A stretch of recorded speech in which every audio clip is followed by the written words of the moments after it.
So Coach Johnson, we'll start with you. I think back to June of 2021, your introductory press conference when you were named the head coach at LSU, and you talked about producing the next generation of national champions. Well, guess what? The next generation of national champions have arrived. Congratulations on an incredible 2023. So I know it felt like, at least to me, that the 2023 season really didn't end until November when we had the ring ceremony in the PMAC. Talk about the focus now, how you were able to shift it from the incredible year you just had to what's about to happen in 26 days. Yeah, it's been easy. And what's been easy about it is what you see on the stage right here. If you have a great team, you have unbelievable player leadership. And we've built around this concept. We're not defending anything. We're attacking this opportunity in 2024. And to do that, that has to be set by your key players. And these guys have done a tremendous job. We talked a lot last year about the great player leadership we had on that team. And these guys have taken the baton and more than run with it, and in some ways elevated that. And it's been easy because we have great player leadership. Coach, you also have a tremendous staff, and I know there are a couple of new additions to the staff and several who are back from last year who are so vital to the team's success. Talk about your staff and what they mean to the program. Yeah, gladly, and thank you for asking that, Bill. I got some really good advice early on in my coaching career is you want to find the people that are the best at what they do and then surround yourself with them if you really want to have success. And, you know, our success over the first 2 years, we've had a lot of coaching turnover and has put us, in my opinion, in the best situation we've been in from a coaching standpoint here. Our new pitching coach, Nate Yeski, who we stole from Texas A&M. I know that, you know, it's a really popular thing around here. But I had an opportunity to work with Coach Yeski at Arizona. The one full year we were able to complete, we went to Omaha, tremendous working relationship. He's one of the best competitors that I've ever had on my coaching staff, and an unbelievable communicator and teacher. And I think our pitchers would tell you how much they've elevated themselves. You're going to see some guys that didn't even pitch for us last year, and you're going to go like, whoa. And that's directly related to the work they're putting in with Coach Yeski. And so, Nate, will you stand up real quick so we can acknowledge you? Well, thank you.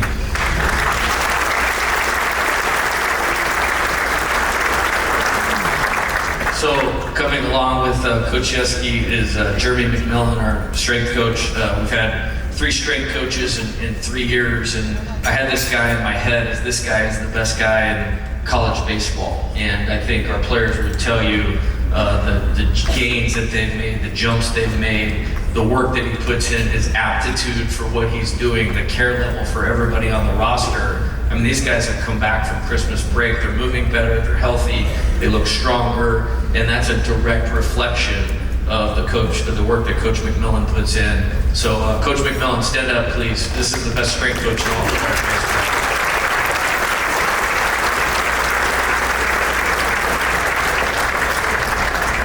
We were able to add Terry Rooney, who was Coach Maneri's first recruiting coordinator here and pitching coach. I've tried to get Coach Rooney with me for like 5 years, back to my time at Arizona. Is as hard a worker, as polished a person. He's exactly the type of person that I want around our players, setting an unbelievable example. And he's literally carried every role on the staff, from head coach to recruiting coordinator to pitching coach. So if one of us goes down with anything wrong, we got Coach Rooney to step up and do that, and has made an unbelievable impact in a short amount of time. You know, him along with Josh Jordan, our recruiting coordinator. If you look down the road, we by far have the #1 recruiting class for the class of 2024 and 2025, and that's Coach Jordan working and Coach Rudy. So Coach Rudy, stand up.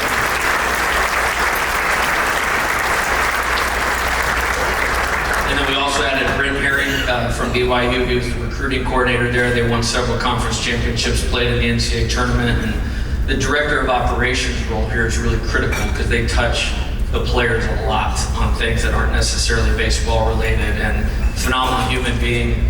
We just passed a rule where that person can throw batting practice now, which is great. He throws unbelievable batting practice, which helps my right arm tremendously. But really happy to have Brent here as well. So Brent, stand up, please.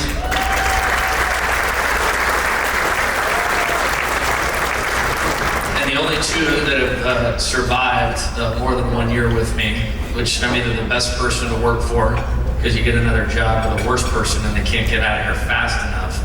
But Josh Jordan, our recruiting coordinator, great third base coach, phenomenal with our catchers. I believe he's the best catching coach in all of college baseball. We have the best catching group in all of college baseball, largely because of Josh's work there. And like Coach Rooney, I mean, all I do is LSU baseball, and these guys are in there before I'm in there, and they're leaving after I'm leaving, which is nearly impossible. So, Coach Jordan, please stand up, and thank you for your great work last year.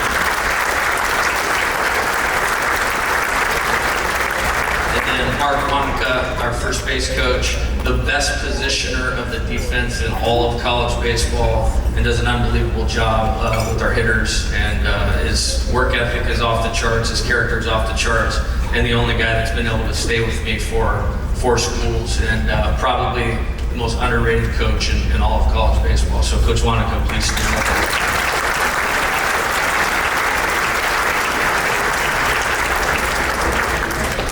Thank you, Coach. And before we turn our attention to the players, I want to have you talk about these 4 guys and what makes them so special to your program. We might be here all night. Starting with Alex, you know, I couldn't be more prouder of a player. And, you know, last year with Hayden, with Brady, have all 3 of them back this year. It was a little like they were all kind of in and out of the lineup, and Alex took that role on well. I believe he's the best defensive catcher in all of college baseball. And let me tell you something really cool too. So we're in that last game. We're trying to win the national championship. We're right in the middle of that 6-run rally in the 2nd inning. And I mean, literally, there's a thought going through my head every second of that thing. But I happened to glance up at the scoreboard, and it showed his batting average, and he was hitting 289. And before he broke his leg trying to score a key run in that game, I had this like, wow, I'm super proud of this guy because he put a lot of work in, he put a lot of time in on the offense, and this is the quintessential team at bat, move the offense player. He ended up setting the table up for Dylan and Tommy, and just a fun fact, we didn't lose any of the 5 games that he started behind the plate in Omaha. So thank you, Alex.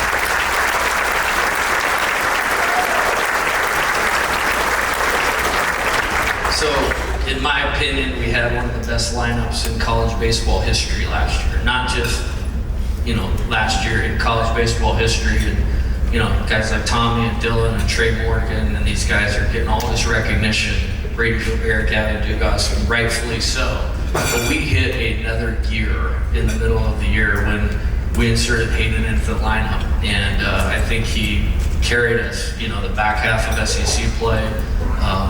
Was that borderline the MVP of the regional maybe, and took us to another level. But that's not my favorite part about him, is he accepted the role that he was in largely because he'd been hurt for the whole 18 months that I'd been here. And we finally got him healthy, and he came into my office and I said, hey coach, I'm fully good with where I'm at. Just tell me what you need me to do, but if you need me to do a little more, I'm ready. And I said, I've been watching batting practice every day, and I know that you're ready. Turned it into a pinch hit, double in a midweek game was a key at bat. Then we started him on Saturday at Ole Miss. He had 5 good at bats. We got a big win to clinch the series. And then we pinch hit him on Sunday with 2 outs, 2 runners on base, down 1, and he had a hanging slider into our bullpen, which was easily the best moment of the regular season last year. And you're looking at one of the top returning hitters in college baseball. Thank you. So to get to the top, a lot of things have to go right, and see Coach Maneri over here, he would agree with that. And I was really proud of the team in 2022. We needed a little bit more to accomplish what we did, and I always try to be aware of those things that are going to get us to the next level. And in June of 2022, you know, we were very aggressive in what we were trying to do in the transfer portal. And I'll never forget this for the rest of my life. Like, I was sitting in my office at home. Thatcher, we'd been recruiting pretty hard, came on a great visit. Everybody, you know, showed out. We did everything we needed to do. There was a strong relationship built, but I hadn't heard from him in a few days. And I was getting a little bit nervous. But I remember, you know, when he called and told me that he was coming to LSU, I was like, this might be the thing. This might be the thing that puts us over the top, because I really believe in him and believe in his talent. had an excellent season, had a little bit of bump in the middle of the road, but the last 7 weeks of the season, there wasn't 3 better pitchers in college baseball than Thatcher Hurd. And when we were going into the last game,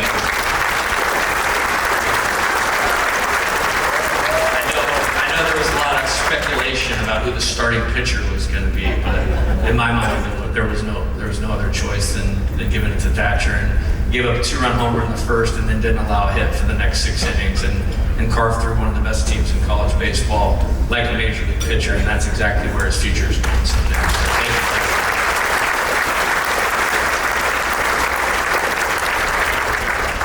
I was kind of mad at you because when I brought this guy on a visit, he committed while he was on the visit. It was actually at the Ruby Slipper, great breakfast.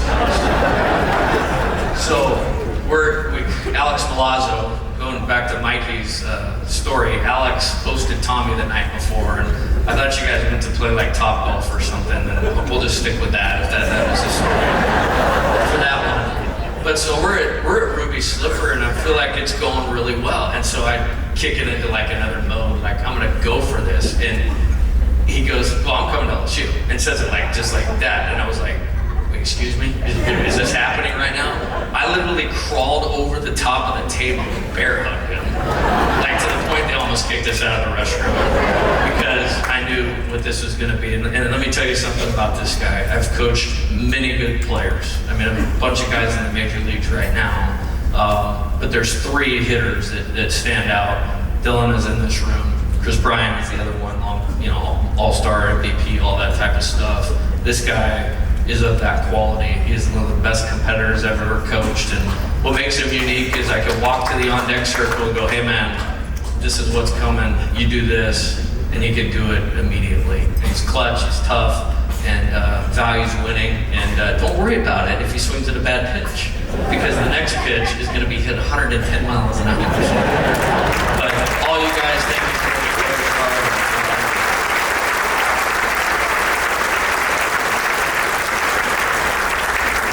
So with that, let's turn our attention to these guys. First of all, Tommy White. Tommy, of course, in his 2nd season at LSU, last year led the nation in runs batted in, a first-team All-American, played an excellent third base. Looking so forward to watching him at the box this season in just a few weeks.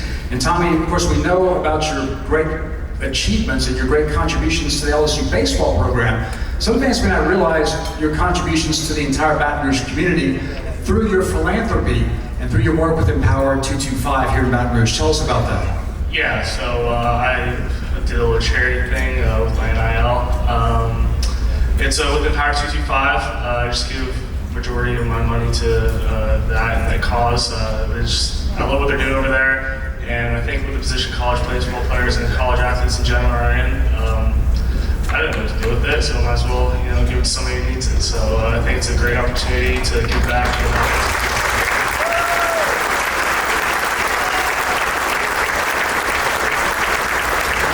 So you've been here for about 18 months, and obviously the community here has embraced you, and you've embraced it as well. Just talk about the experience from a baseball perspective, what it's meant to you to be a part of this program. Yeah, so playing in front of LSU fans, there's nothing like it. Ups and downs, you guys let us know, and I love it. I love it. It's a lot different than where I came from, NC State, playing in front of all these fans. I thought the Super Regional was one of the coolest moments of my life, with how everybody was just on top of us, everybody was in it. The Tennessee series, I looked to my left in the student section, every other second somebody's getting arrested because how crazy they are. So yeah, I think that just definitely what Gosman was saying prepares you for the next level, and there's no other people like it, and I love it.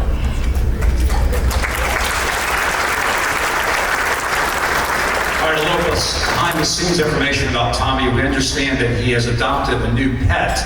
Now, it's not your standard pet. It's not your dog or cat. Tommy, tell us about your new pet and what makes it special.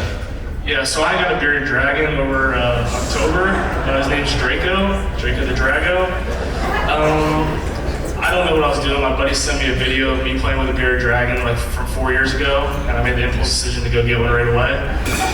But he's awesome. He just chills, doesn't do anything. And I know a lot of people don't like reptiles, but I mean, he's cool. He just vibes. All right, Tommy, so finally, I know the most talked about gesture in college baseball last season was the folded arms in front of the dugout after a home run, came to be known as the Tommy. All you guys did it. We saw little leaguers doing it. It was huge, sweeping the state of Louisiana. Will we see the Tommy again this year, or maybe something different? I have no idea. I might do it, might not. It might be a big moment thing, but we'll figure out something to do this year. All right, we'll look forward to it. Tommy White.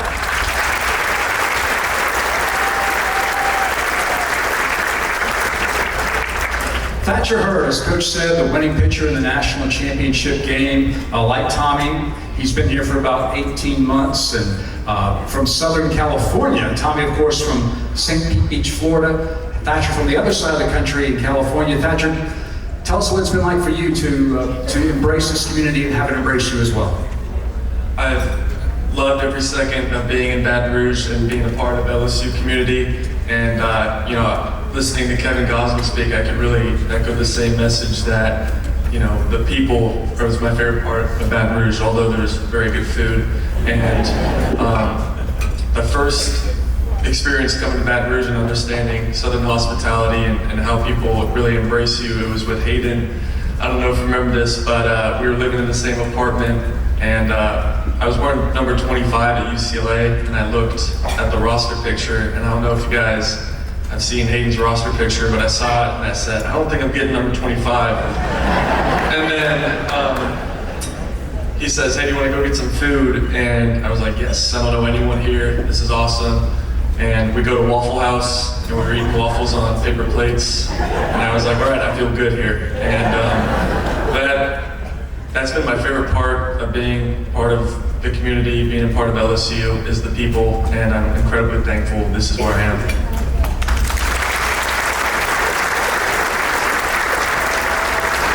Also, like Tommy White, Thatcher also has a philanthropy here in Baton Rouge. You may have seen the story on ESPN about it.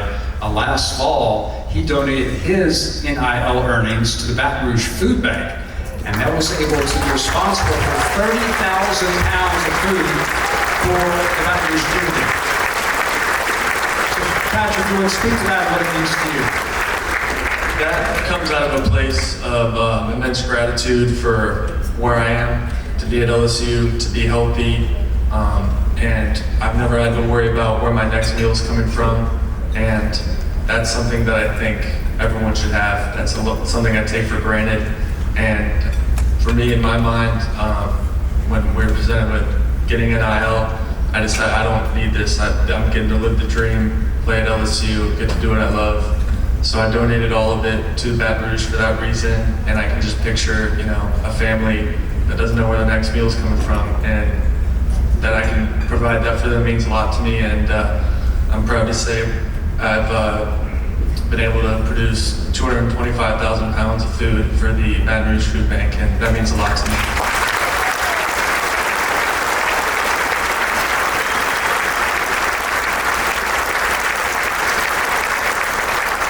Finally, Patrick, as Coach Johnson mentioned, you guys have a new pitching coach in Nate Yeske.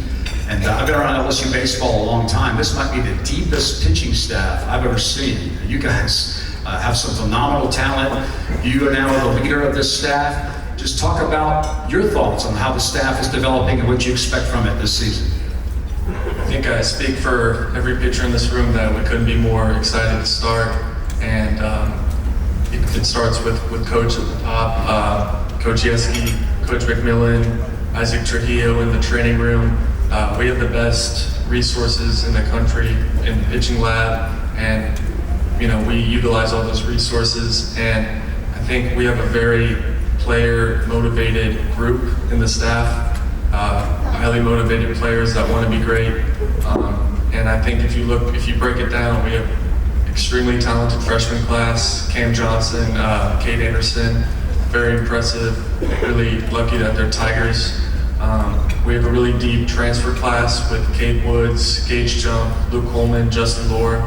And then from last year, we have a lot of guys that contributed in a big way to help us win as a team that have pitched in Omaha. Griffin Herring, Gavin Guidry, Nate Ackenhausen, and that's just to name a few. So we're really excited. and it's a really deep group, and it's, you know, it takes a team. Thank you, Thatcher.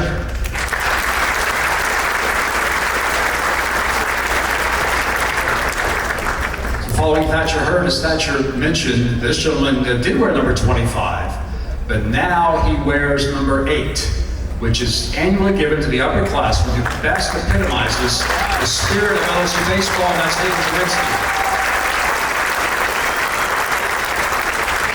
So Hayden, tell us what wearing number 8 will mean to you this season.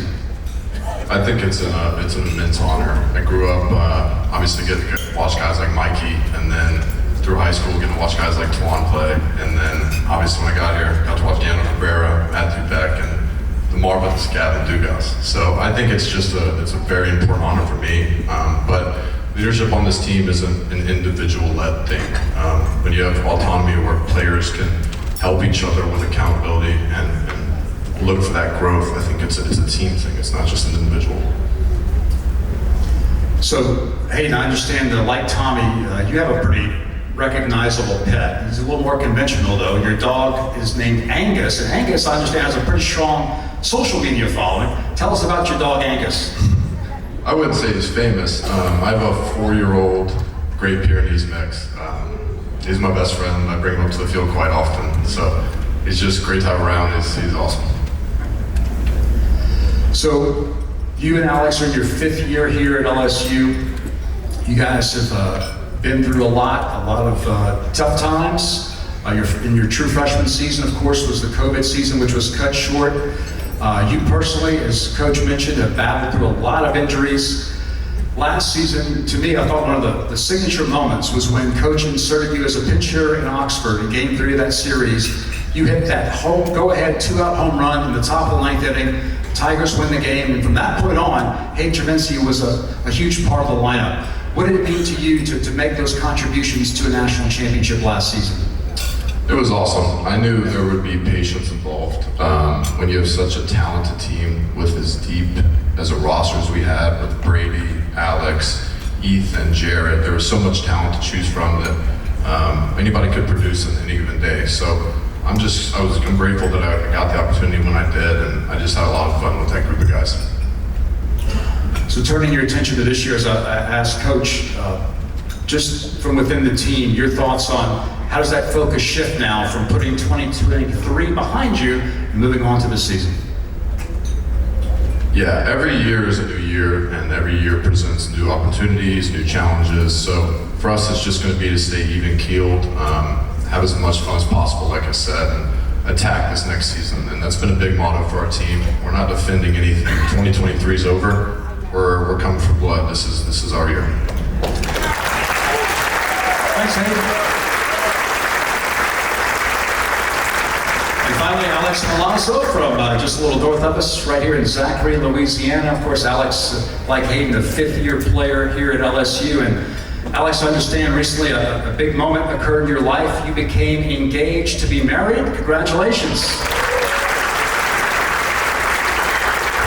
So what was more nerve-wracking? Playing in Omaha or building up the courage to propose to your fiancée? I don't know, they both kind of stick with you the rest of your life, so I was definitely more nervous to get engaged. Like, you only do that one time. I'm at baseball every day though. I was definitely more nervous for that. Probably more nervous to ask her dad. That was probably the most nerve-wracking thing, but I mean, we made a post on Twitter from the podcast, and I don't think any of our fans really helped, because like the first thing was, you should have never done it, run. So you mentioned the podcast, and we referenced it earlier in the evening, In the Dirt, featuring you and Hayden, 2 veterans, the 2 catchers, hence the name In the Dirt. You guys, of course, as I've said, have established yourselves as true leaders of this program.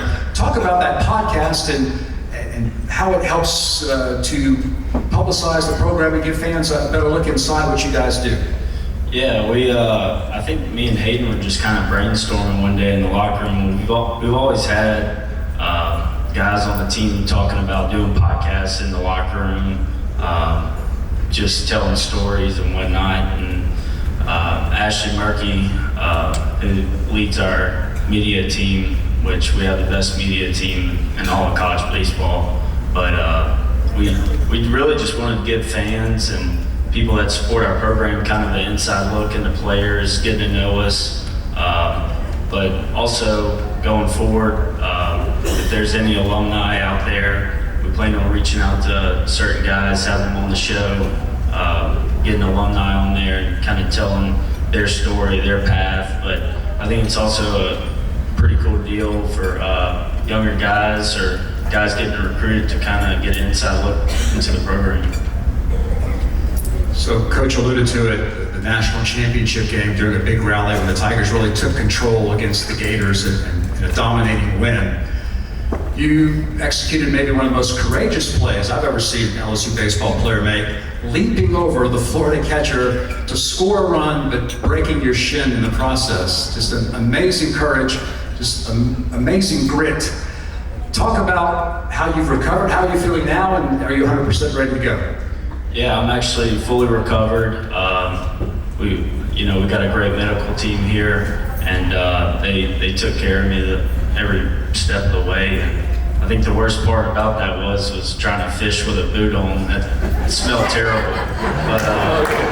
But no, I'm fully recovered and ready to get after it this season. Great. That's great news. And finally, just again, as a Louisiana native, I know you probably were at some games as a little child at the old Alec Box Stadium. So you've been around this program virtually your entire life. Just your thoughts on what it's meant to you to be a Fighting Tiger, and what it means to you to finish your career here this season. Yeah, this has really been a dream come true for me. I know a lot of guys say it, but I was that kid that grew up going to games, coming to super regionals. So I understood what LSU baseball was all about, and it truly is one of the greatest honors in my life to be able to wear this uniform and play in front of people I grew up with. My family's at every game, and I take a lot of pride in wearing this uniform. And it's also awesome with all the alumni that stay in Baton Rouge, or guys that have played at LSU and make careers here in Baton Rouge, and guys like Kevin Gaussman and Will Harris. I had the opportunity to catch them and during COVID when they were throwing bullpens, and Kevin Gaussman was right.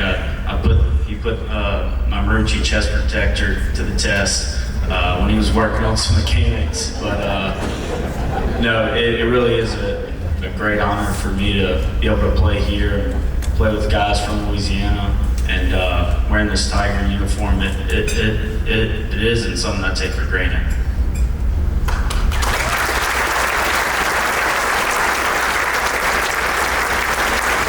Guys, I want to say on behalf of everyone here, it's a real pleasure to watch you guys perform, to work with you, and to observe the work you do in the community and on the baseball field. Best wishes this season. We're looking forward to some great moments at the box, and thank you so much for being with us tonight.